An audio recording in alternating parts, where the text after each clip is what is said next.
Hello and welcome. আসসালামু আলাইকুম সবাইকে। তো আজকে আমরা দেখাবো যে আপনার সিমটি আপনি কিভাবে 4G বানাতে পারেন। তো একটা কথা বলে রাখি, শুধু এই পদ্ধতিতে আপনার বাংলালিংক সিমটি 4G হবে।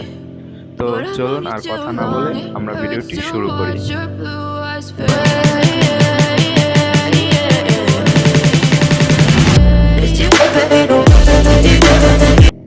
তো বন্ধুরা, আপনারা প্রথমে আপনাদের ডায়াল প্যাডে ঢুকবেন, ঢুকে টাইপ করবেন *530# আপনার বাংলালিংক সিমটিতে ডায়াল করে দিবেন।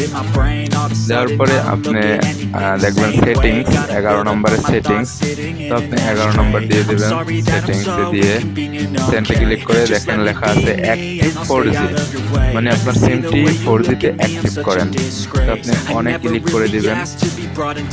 অনেক ক্লিক করে দেওয়ার পরে আপনার সিমটিকে আপনি অ্যাক্টিভ 4G-তে রাখবেন বা অ্যাক্টিভ 4G করবেন না আপনি তার নিচে রাখবেন।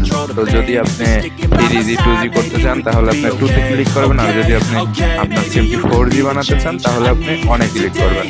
অন ক্লিক করে সেন্টে ক্লিক করে দিবেন। তো your request has been received successfully, you will receive SMS। আপনার ফোনে একটি SMS আসবে। তো SMSটি আসলেই মনে করেন যে বুঝবেন আপনার সিমটি 4G হয়ে যাবে। তো আশা করি ইনশাল্লাহ আপনার সিমটি 4G হয়ে যাবে। অবশ্যই একটা কথা বলে রাখি, শুধু বাংলালিংক সিম এইভাবে 4G বানানো যায়। তো যদি কোনো সমস্যা হয় অবশ্যই কমেন্টে জানাবেন, এবং আমাদের চ্যানেলটি যদি সাবস্ক্রাইব না করেন অবশ্যই সাবস্ক্রাইব করে দিবেন এবং সাথে থাকা বেল আইকনটি বাজিয়ে দিবেন। আর যদি সাবস্ক্রাইব করে থাকেন তাহলে ধন্যবাদ। তো আজকের ভিডিওটা এতটুকুই, সবাইকে ধন্যবাদ।